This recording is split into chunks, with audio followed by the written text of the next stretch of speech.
مسیح یسوع میں آپ سب کو سلام۔ پروگرام ڈسائپلشپ اسینشلز میں کاشفہ ظہیر اور الیاسف ظہیر آپ کو خوش آمدید کہتے ہیں۔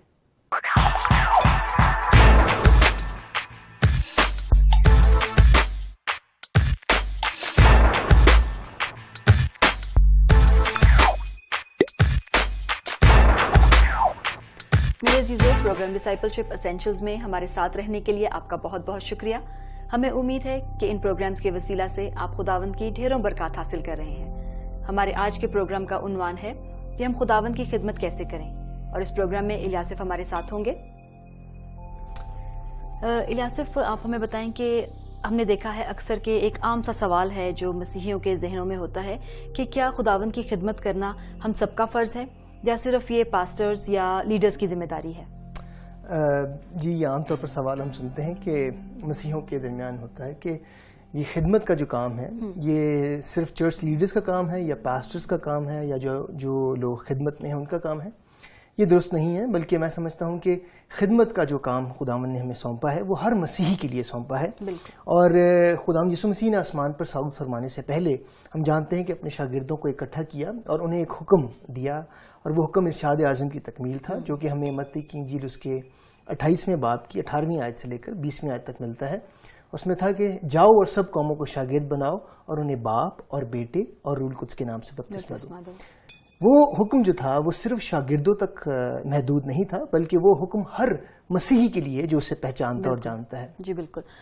اب میں ہمارے جو آج کا عنوان تھا اس کی طرف آؤں گی کہ جیسے آپ نے کہا کہ خداوند کی خدمت جو ہے وہ ہم سب کو کرنی ہے، تو آپ ہمیں یہ بتائیں کہ ہم اس خدمت کو کیسے کر سکتے ہیں؟ جی کاشفہ، اس سے پہلے کہ ہم سیکھیں کہ خداوند کی خدمت کیسے کر سکتے ہیں، ہمیں یہ جاننے کی ضرورت ہے کہ خداوند کی خدمت کرنے سے پہلے کن رویوں کو جو ہے وہ ہمیں اپنانے کی ضرورت ہے۔ اور میں سمجھتا ہوں کہ دل کی تیاری اور مثبت رویہ ہونا جو ہے وہ ہمارا بہت اہم اور ضروری ہے، اور خداوند یسوع مسیح جو ہے وہ ہمارے سامنے اس کی ایک عظیم مثال ہے۔ جب ہم رویے کی بات کرتے ہیں تو پہلی بات فرما برداری اور پھر حلیمی کی۔ اگر ہم خداوند کی خدمت واقعی دل و جان سے کرنا چاہتے ہیں تو ہماری زندگی میں فرما برداری اور حلیمی کا ہونا بہت ضروری ہے۔ اور پھر تیسری چیز وہ یہ ہے کہ ہمیں اپنے آپ کو خداوند کے سامنے پیش کرنے کی ضرورت ہے۔ خداوند سے کہیں کہ خداوند، ہاں میں تیری خدمت کے لیے تیار ہوں، مجھے استعمال کر۔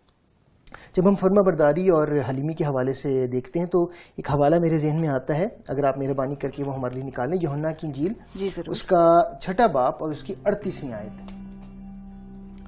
یوحنا کی انجیل اس کا 6 باب اور اس کی 38ویں آیت آپ ہمارے لیے پڑھیں پلیز۔ کیونکہ میں آسمان سے اس لیے نہیں اترا ہوں کہ اپنی مرضی کے موافق عمل کروں، بلکہ اس لیے کہ اپنے بھیجنے والے کی مرضی کے موافق عمل کروں۔ جی، میں آسمان سے اس لیے نہیں اترا کہ میں اپنی مرضی کے موافق عمل کروں، بلکہ اپنے بھیجنے والے کی مرضی کے موافق عمل کروں۔ یہاں خداوند یسوع مسیح ہمیں فرما برداری کے حوالے سے ایک رویے کے بارے میں بتاتے ہیں کہ جب ہم خداوند کی خدمت کے لیے اپنے آپ کو تیار کرنا چاہتے ہیں اور خداوند کی خدمت کرنے کا جذبہ رکھتے ہیں تو ہمیں فرما بردار ہونے کی ضرورت ہے۔ جب تک فرما برداری ہماری زندگی میں نہیں ہے، ہم خدمت جو ہے وہ مؤثر طور پر نہیں کر سکتے۔ اور اس کے ساتھ ہی ہم دیکھتے ہیں کہ خداوند یسوع مسیح ہمارے سامنے ایک حلیمی کی بھی ایک عظیم مثال ہے، اور وہ کہتے ہیں کہ میں آسمان سے اس لیے نہیں اترا۔ آسمان سے ان کا اترنا ہی اپنے تخت کو چھوڑ کر زمین پر بنی نوع انسان کے درمیان آنا ہی جو ایک بہت بڑی حلیمی کی مثال ہے، ایک عظیم مثال جو ہے ہمارے سامنے ہے۔ اور نہ صرف آسمان سے زمین پر آنا، بلکہ ہم دیکھتے ہیں کہ جب خداوند یسوع مسیح زمین پر بھی آگے تو انہوں نے اپنی حلیمی کی ایک عظیم مثال جو ہے ہمارے سامنے رکھی، اور اس کا ذکر ہم یوحنا کی انجیل اس کے 13ویں باب کی 4، 5 اور آگے آیات پڑھیں تو وہاں ہمیں پتہ چلتا ہے کہ جہاں خداوند یسوع مسیح اپنے شاگردوں کے پاؤں کو دھوتے ہیں۔ پاؤں کو دھونے کا مقصد یہ نہیں تھا کہ وہ پاؤں گندے تھے، بلکہ پاؤں دھونے کا مقصد یہ تھا کہ انہیں سکھائیں اور بتائیں کہ میں خدمت کرنے کے لیے آیا ہوں، اور یہ حلیم ہونے کی ایک عظیم مثال جو ہے وہ قائم کر رہا ہوں۔ اور ساتھ ہی ساتھ یہ ایک فروتنی کا عمل جو تھا وہ خداوند نے ہمیں سکھایا کہ پہلے اپنی فرما برداری، پھر حلیمی، اور پھر آخری چیز جو میں دیکھتا ہوں وہ یہ ہے کہ اپنے آپ کو پیش کرنا، اپنے آپ کو تیار کرنا، اپنے آپ کو اویلیبل کرنا کہ خداوند میں حاضر ہوں، مجھے تیار کر۔ تو ان رویوں کے ساتھ پھر ہم خداوند کی خدمت میں آگے بڑھ سکتے ہیں۔ بالکل، میں سمجھتی ہوں الیاسف کے خدمت کے حوالے سے یہ بہت ہی اہم رویے ہیں جن کا بھی آپ نے ذکر کیا، فرما برداری اور حلیمی۔ تو آپ ہمیں یہ بتائیں کہ ان دونوں رویوں کو اپناتے ہوئے ہم خداوند کی خدمت میں آگے کیسے بڑھ سکتے ہیں؟ جی جیسے میں نے پہلے کہا کہ دل کی تیاری، فرما برداری، حلیمی اور اپنے آپ کو پیش کرنا خداوند کے لیے بہت اہم ہے. اور خدمت کے حوالے سے ضروری نہیں ہے کہ ہم صرف پیغام دیں تو خدمت ہوتی ہے، یا ہم بشارت میں آگے بڑھ کر حصہ لیں تو خداوند کی خدمت کرتے ہیں. بلکہ کاشفہ جب ہم کسی کے لیے، اپنے ہمساؤں کے لیے، اپنے بہن بھائیوں کے لیے، اپنے عزیزوں کے لیے بھی کچھ کرتے ہیں، ان کی مدد کرتے ہیں، اپنی خدمت کو ان کے لیے پیش کرتے ہیں، تو بھی خداوند کی خدمت کرنا ہی ہے. اور اس کا ذکر ہم دیکھتے ہیں کہ متی کی انجیل اس کے 25ویں باب اور اس کی 42ویں آیت اگر آپ ہمارے لیے پڑھیں، 42ویں آیت سے لے کے 45ویں آیت تک. متی کی انجیل اس کا 25واں باب اور اس کی 42ویں آیت سے 45ویں آیت تک. کیونکہ میں بھوکا تھا تم نے مجھے کھانا نہ کھلایا، پیاسا تھا تم نے مجھے پانی نہ پلایا، پردیسی تھا تم نے مجھے گھر میں نہ اتارا، ننگا تھا تم نے مجھے کپڑا نہ پہنایا، بیمار اور قید میں تھا تم نے میری خبر نہ لی. تب وہ جواب میں کہیں گے کہ اے خداوند، ہم نے کب تجھے بھوکا یا پیاسا یا پردیسی یا ننگا یا بیمار یا قید میں دیکھ کر تیری خدمت نہ کی. اس وقت وہ ان سے جواب میں کہے گا کہ میں تم سے سچ کہتا ہوں کہ جب تم نے ان سب سے چھوٹوں میں سے کسی کے ساتھ یہ سلوک نہ کیا تو میرے ساتھ نہ کیا. جی بالکل، خداوند کہتے ہیں کہ جب تم نے ان سب چھوٹوں میں سے کسی کے ساتھ یہ سلوک نہ کیا تو میرے ساتھ نہ کیا. شاگرد یہ سن کر بڑے حیران ہوئے کہ خداوند یسوع مسیح ہمیں کہہ رہے ہیں کہ میں پیاسا تھا، میں بھوکا تھا، میں ننگا تھا اور میں قید میں تھا اور تم نے میری خبر نہیں لی. اور وہ حیران ہوتے ہیں کہ خداوند یسوع مسیح کے ساتھ ہم نے ایسا کب کیا ہے. اور خداوند یسوع مسیح یہاں پر انہیں سکھاتے ہیں کہ جب تم نے کسی کے ساتھ ایسا نہیں کیا تو سمجھو تم نے میرے ساتھ بھی ایسا نہیں کیا. اور یہی بات ہم خدمت کے حوالے سے پہلی چیز سیکھتے ہیں کہ جب ہم خدمت کا جذبہ رکھتے ہیں اور یہ رویے رکھتے ہیں خدمت کے لیے، تو جب ہم دوسروں کی خدمت کرتے ہیں تو بھی ہم اصل میں خداوندی کی خدمت کر رہے ہوتے ہیں. بالکل الیاصف، یہ تو حقیقت ہے کہ جب ہم دوسروں کی خدمت کرتے ہیں تو گویا ہم خداوند کی خدمت کرتے ہیں.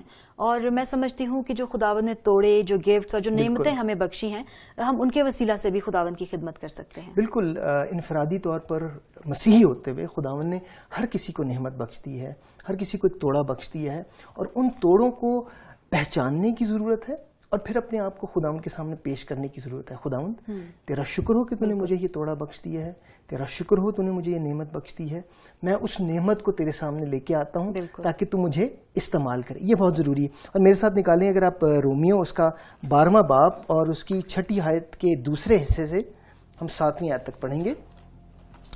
رومیو اس کا 12واں باب جی اور 6 آیت کے دوسرے حصے سے. ہمیں طرح طرح کی نعمتیں ملی ہیں، اس لیے جس کو نبوت ملی ہو وہ ایمان کے اندازے کے موافق نبوت کرے. اگر خدمت ملی ہو تو خدمت میں لگا رہے، اگر کوئی معلم ہو تو تعلیم میں مشغول رہے. بالکل، یہاں پر خداوند کا کلام کہتا ہے کہ نعمتیں ہمیں طرح طرح کی ملی ہیں. اگر کسی کو معلم ہونے کی، تعلیم دینے کی نعمت ہے تو وہ تعلیم دے. کسی کو اگر نصیحت کرنے کی نعمت ملی ہے تو وہ نصیحت کرے، اور کسی کو اگر نبوت کرنے کی نعمت ملی ہے تو وہ نبوت کرے. کسی کو خدمت کرنے کی نعمت ملی ہے تو وہ خدمت کرے. اور اسی طرح اگر ہم پہلا کرنتھیوں اس کا 12واں باب اور اس کی 4 آیت سے 11ویں آیت تک دیکھیں تو وہاں پہ ان نعمتوں کا ذکر ہے. اور خداوند کا کلام کہتا ہے کہ نعمتیں تو طرح طرح کی ہیں مگر روح ایک ہے. یاد رکھیں کہ خداوند نے جب ہمیں ایک کلیسیا کے طور پر اکٹھا کیا ہے، ایک خاندان کے طور پر اکٹھا کیا ہے، تو ہمیں نعمتیں بخش دی ہیں، ہمیں توڑے بخش دیے ہیں. ضروری یہ ہے کہ ہم ان نعمتوں کو پہچانیں اور ان توڑوں کو خداوند کی خدمت کے لیے استعمال کریں اور اپنے آپ کو پیش کریں. اگر ہم ایک کلیسیا کی بات کرتے ہیں تو ہر کلیسیا میں سمجھتا ہوں کہ کسی کو گیت گانے کی نعمت ملی ہے، توڑا ملا ہے، کسی کو ساز بجانے کا، کسی کو دعا کرنے کا، کسی کو پیغام دینے کا، کسی کو بشارت کرنے کا. تو یہ نعمتیں جو ہیں وہ طرح طرح کی ہمیں بخشی گئی ہیں. جب ہم خداوند کی خدمت کا جذبہ رکھتے ہیں تو ضروری یہ ہے کہ ہم ان نعمتوں کو پہچانیں. خداوند تیرا شکر ہو کہ تو نے یہ نعمت بخش دی ہے، اور اس نعمت کو پہچانتے ہوئے خداوند سے کہیں کہ خداوند میں تیار ہوں، میں تیری خدمت کرنے کے لیے تیار ہوں، میں اپنے آپ کو تیرے سامنے پیش کرتا ہوں، مجھے استعمال کر. کئی دفعہ ہم اپنی نعمتوں کو پہچانتے نہیں ہیں. ایک گیت گانے والا، ایک اچھا گیت گانے والا جو ایک اچھا ساز بجانے والا نہیں ہو سکتا، یا ایک اچھا ساز بجانے والا ایک اچھا پیغام دینے والا نہیں ہو سکتا. اور اسی طرح نعمتوں کو جب ہم اپنی پہچانتے ہیں اور خداوند کے سامنے پیش کرتے ہیں تو خداوند ہمیں ضرور استعمال کرتا ہے. بالکل، یہ تو بات آپ نے بالکل ٹھیک کہی ہے کہ خداوند نے ہمیں طرح طرح کی نعمتیں بخشی ہیں اور ہمیں انہیں پہچاننے کی ضرورت ہے. اور ان کے ذریعے سے ہم خداوند کی خدمت کر سکتے ہیں اور خداوند کے نام کو عزت اور جلال دے سکتے ہیں. لیکن الیاسف یہ تو تھی کلیسیائی طور پر خدمت کی بات. آپ ہمیں یہ بتائیں کہ عام زندگی میں ہم خداوند کی خدمت کیسے کر سکتے ہیں؟ جی بالکل، یہ بہت اچھا سوال ہے کہ کئی دفعہ لوگ کہتے ہیں کہ ہم عام زندگی میں کیسے خداوند کی خدمت کر سکتے ہیں، یا ہو سکتا ہے کہ خدمت کا جذبہ تو رکھتے ہیں لیکن انہیں معلوم ہی نہیں ہے کہ خدمت کیسے کریں. اس صورت میں اس طرح کہوں گا کاشفہ کہ خداوند کا کلام کہتا ہے ہمیں کہ جو کچھ کرتے ہو یہ جان کر کرو کہ خداوند کے لیے کرتے ہو. اور کلسیوں اس کا 3 باب اور اس کی 23ویں آیت میں اگر ہم پڑھیں تو اس کا ہمیں ذکر ملتا ہے. کلسیوں اس کا 3 باب اور اس کی 13ویں آیت.